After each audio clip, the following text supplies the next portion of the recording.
Can Pakistan's Prime Minister survive the biggest test of his career? Imran Khan faces a no-confidence vote after some of his allies switched sides. So what's behind the former cricket star's fall from grace? This is Inside Story.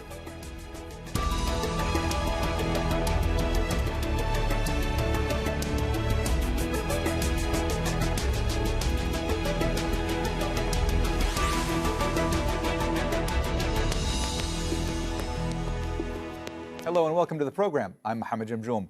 No prime minister in Pakistan has ever completed a full 5-year term. It appears Imran Khan could suffer the same fate. The National Assembly has begun debating a motion of no confidence with a vote expected by Monday. Khan's opponents accuse him of corruption and mismanaging the economy.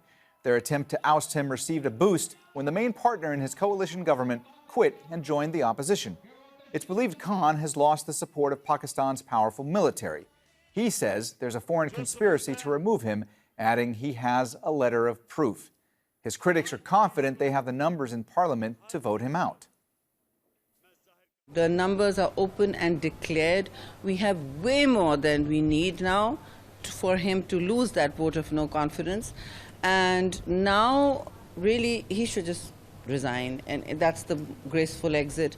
But if he doesn't, he's going to lose that vote. The clock is ticking, and after that, Pakistan will have to come together to stabilize. The longer he stays in, the longer he, as government, challenges the stability and peace on the streets of the capital or the country, I think Pakistan faces a growing danger of instability. Osama bin Javed has more from Islamabad. In the last 3.5 years, this is the biggest challenge that Imran Khan's government is facing. It is going to have to present 172 members of parliament to make sure that it says that this vote of no confidence cannot go through because it still has the numbers. According to the opposition, they have far more than 172 MPs, not just because of disgruntled MPs who are switching sides from Imran Khan's party towards them, but also because of coalition partners that Imran Khan enjoyed the support of. People who we've been speaking to tell us that Imran Khan has not been able to fulfill campaign promises, including stamping out corruption from the ranks of his own government, making sure that the price of basic commodities, inflation, etc., and the state of economy is improved, and also try and stabilize the the Pakistani rupee against the US dollar. And all of these things combined with the coalition's support and the very important question of the Pakistani military support. The military establishment, according to the opposition, is now going to play a neutral role. It is no longer going to support Imran Khan, and that is why people are they're feeling it easier to change sides. This is going to be a crucial few days in Pakistan's political history, as this vote of no confidence debate has already begun. Both of these sides say they have the numbers, and the Prime Minister is now waiting for that vote. And during this time, new promises are being made, old promises are being broken, new alliances are being formed, and Pakistan holds its breath to figure out whether a Prime Minister in Pakistan will be able to complete his 5-year term. For Inside Story, this is Osama bin Javed. We'll begin our discussion in a moment. First, let's remind you of how we got to this point. A popular cricketer and philanthropist, he won his first World Cup against India in 1992. 2 years later, he would create the first and only cancer hospital in Pakistan at the time. In 1996, Khan established the Pakistan Tehreek-e-Insaf political party, also known as the PTI. 6 years later, he was elected as a member of parliament. In 2018, Khan claimed victory in the general elections, but faced allegations of vote rigging. The PTI emerged as the largest party in the National Assembly.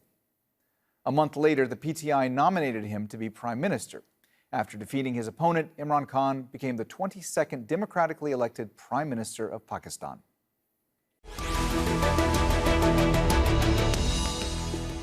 All right, let's go ahead and bring in our guests. Faisal Vawda joins us from Islamabad. He's a former federal minister for water resources and a member of Prime Minister Imran Khan's communications team. From London, we're joined by Farzana Shaikh. She's a specialist in Pakistan's politics and foreign policy and an associate fellow in the Asia-Pacific program at Chatham House, international affairs think tank. And also in London, we have Shiraz Paracha, a professor of journalism and a specialist in the affairs of Pakistan, Afghanistan, and Central Asia. A warm welcome to you all, and thanks so much for joining us today on Inside Story. Farzana, let me start with you today. What exactly is behind this no confidence vote? Well, I think it depends on who you listen to. I mean, the Prime Minister, of course, has claimed that it is the result of an orchestrated international conspiracy against his government. Opposition parties who are bringing this vote of no confidence against Prime Minister Imran Khan have insisted that, in fact, it is the result of his government's gross incompetence and mismanagement. So, as I said, there are two radically different interpretations of what's behind this vote of no confidence. Faisal, you heard Farzana there talk about the fact that Prime Minister Khan has said that there's a foreign conspiracy afoot to remove him. Prime Minister Khan also had added that he has a letter to show as proof of that conspiracy, but he has not produced that. Why has he not produced it, and will he? Thank you for inviting me over. Let me explain Khan first for a few seconds. You know, he's somebody who's a visionary, who's ambitious, who's a go-getter, a doer, an achiever, have dignity, self-respect for his country, and honesty on top, and somebody who always stood for Pakistan. So number one, the biggest issue is that he is not allowing others to play on our ground for their own incentives and for their own achievements, number one. Number two, he's somebody who did explain Islam and sorted the issue that we are not extremists. It's nothing to do with the religion. Number three is that I can ask you a question, you know more than I know. Give me one country in the world who sacrificed 80,000 lives. We did. Forget about the collateral damage and financial damages. 80,000 people were killed because of what? Their war? Why? We will not allow that. And you need to understand, for us, they need to kill us to stop us. We are unstoppable. You think that we will allow them to sell our country? There are people, these crooks, this united opposition has done what they've done to Pakistan in the last 35 years. Apart from looting this country, they've been blaming, abusing my institutes, my army, with the generals currently working. They've been blackmailing the judiciary. They've been making tapes of the judges. That kind of Pakistan we want? Never. No educational background, no educational institute there for the people of Pakistan, no medical facility, no nothing. This time, things were different. We did not compromise on the sovereignty, self-respect, and dignity of Pakistan. That's our issue. And we will not. They were brutally raping my country for the past 35, 40 years. And look at the optics. Again, the same people who've been abusing my institutes, who've been, technically, they are representing, their representation is of the people from internationally. They represent, this time international players does not need anyone. They have in shape of these united opposition as their I'm team. sorry, and this is what is happening. We are not allowing.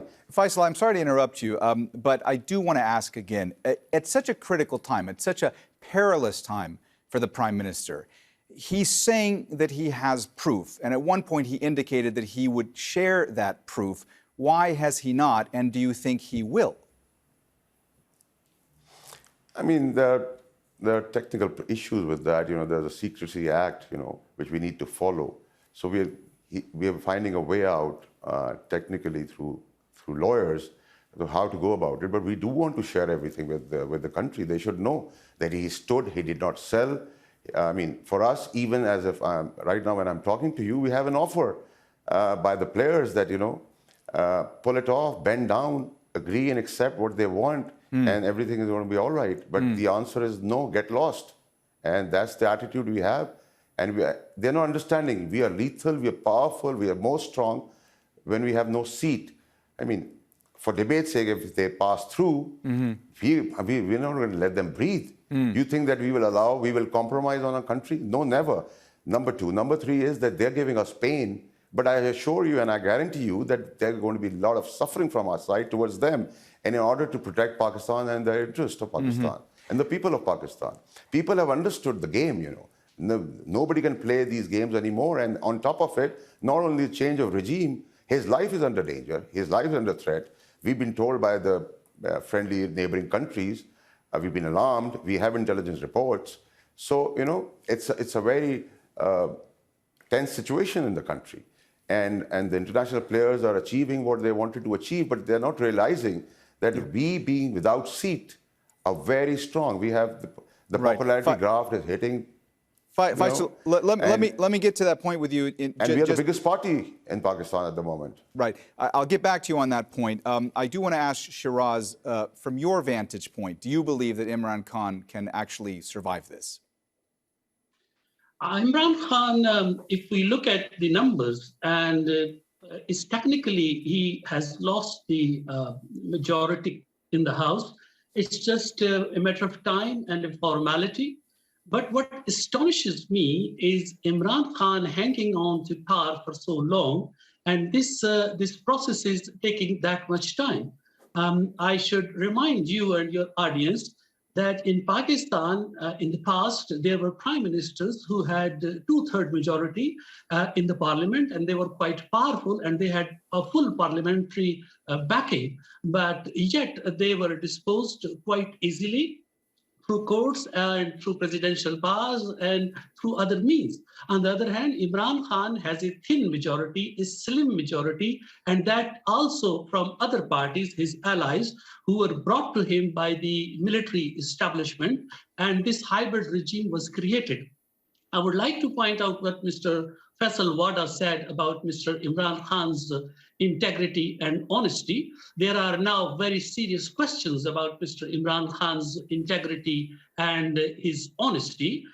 He has, turned his back, and he has taken so many U-turns on all his promises.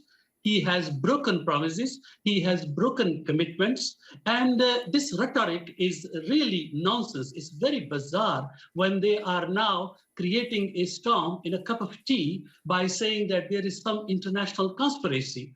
We know that Imran Khan is one of those politicians in Pakistan who has deep relations with Western elites and Western governments, particularly with the British establishment.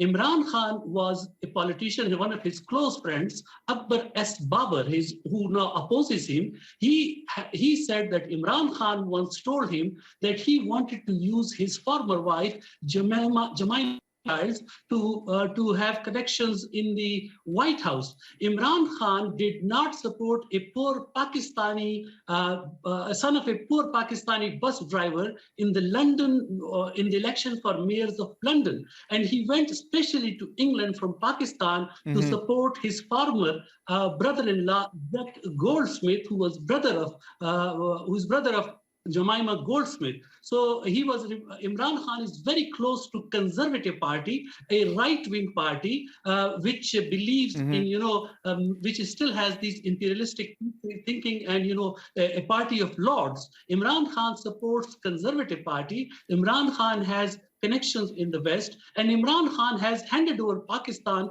to IMF. Imran Khan has made a deal with IMF, which no previous Pakistani government has made. I'm sorry. And Imran Khan says that the United States is Imran Khan says that he wants United States is against him. When he came back after meeting Donald Trump, he said he was so happy as if he won the World Cup. Farzana, let me ask you, assuming this happens, let's say that the no confidence vote happens and that Imran Khan does not survive it. What is the immediate aftermath? And when it comes to the opposition, does the opposition have any plan going forward beyond this plan that's united them as far as just removing the prime minister from office? Well, I think that's the real worry. I mean, at present, we know that Prime Minister Imran Khan does not have the numbers to win a no confidence vote or to remain in power. So the chances are that, he will be made to resign. On the other hand, he might well survive. I mean, the unexpected has been known to happen in Pakistan. But I think either way, it's fair to assume whether he stays or whether he goes, Pakistan is in for a very, very turbulent period ahead. The opposition, of course, must also take some of that responsibility because it is an opposition made up of strange bedfellows who in the past have exchanged very, very vicious recriminations against each other. So there are many in Pakistan who worry about the opposition and its apparent one-point agenda to oust the prime minister, but that it may well be without a coherent program to see Pakistan through to the next elections, which are scheduled for 2023. Faisal, what is the Prime Minister's relationship like right now with the military? Because there are many out there who believe that the support from the military has been key to his political success. There's also a lot of speculation out there right now that that relationship has been fractured. What is the relationship like right now between Prime Minister Khan and the military? You see, we love and respect the army and the sacrifice what they give for the country. Number one, we were always there to support them and strengthen them. They're working under the Constitution. That's about it, When it comes to when we got elected, the narrative was that they were behind us, and now something is working for the opposition and for the international players. So suddenly the same army by them is neutral. So in that regard, I mean, they are the people who've been abusing generals. They are the people who've been, blaming the army, the institute, blaming the judiciary, blackmailing the judiciary, attacking the judiciary and the judges, getting orders on the phone. So what I'm saying is that they're giving pain to my country, we'll give them suffering. You think that it's going to be easy for them to let go? Us, without seat, just for an argument's sake, if they pass through, you think we're going to let them breathe, allow them to sell our country, allow them to do whatever they want, what they did in the past? Prime Minister stood for Pakistan. What is his issue right now? What is the problem? The problem is they need a yes from him. They want to bend down, but we bend down in front of Allah, not humans. And we're not going to bend down. We'll get our necks off. Regime is a very small thing. Government is a very small thing. Like I said, my punchline is kill us to stop us. We are unstoppable. We are going to protect Pakistan and their interest and the people of Pakistan. And they know it. And that's the reason the popularity graph is hitting the sky. You think it's going to be easy? These crooks together is going to run the country Faisal, I'm sorry to interrupt you again. What kind of optics you're talking? You think they will survive? I'm giving you 4 months. Faisal, I'm sorry to interrupt you again, but we are starting to run out of time. Shiraz, let me ask you, from your vantage point, where does the military in Pakistan stand with regard to the current political crisis?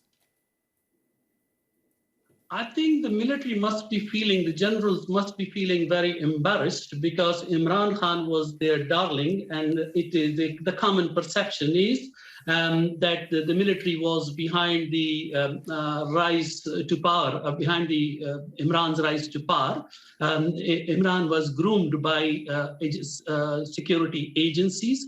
Generals like General Hamid Gul, General Mujibur Rahman, General Ahmad Shuja Pasha, General Zahirul Islam, and current General Bajwa and Faiz Hamid. And when Imran Khan took to power in a very controversial elections, the results were contested, but the military was behind him. And Imran Khan's very famous punchline was, and it has been until recently, that the military and his regime are on the same page. So Imran Khan was the public face of a regime which was, patronized and supported by the military.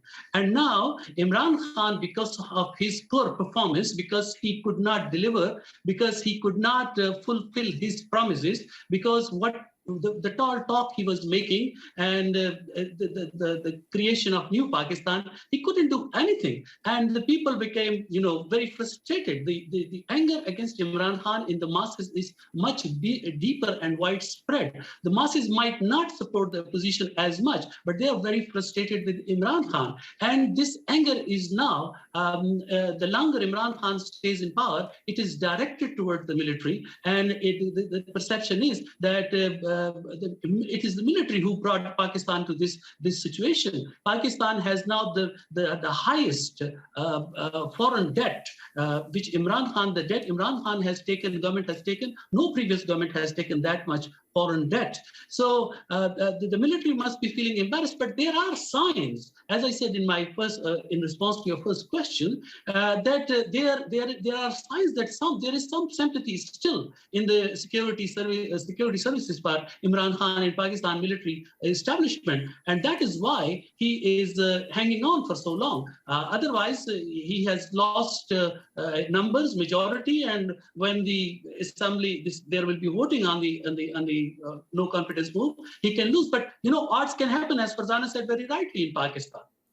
Farzana, I want to kind of zoom out and take a look at another aspect of this, which is how allies of Pakistan are reacting to what's going on. And I want to ask specifically about China. From your perspective, where does China, which of course is an economic and geopolitical ally to Pakistan, where does China stand in all this? With as much invested in Pakistan as they have, are they concerned?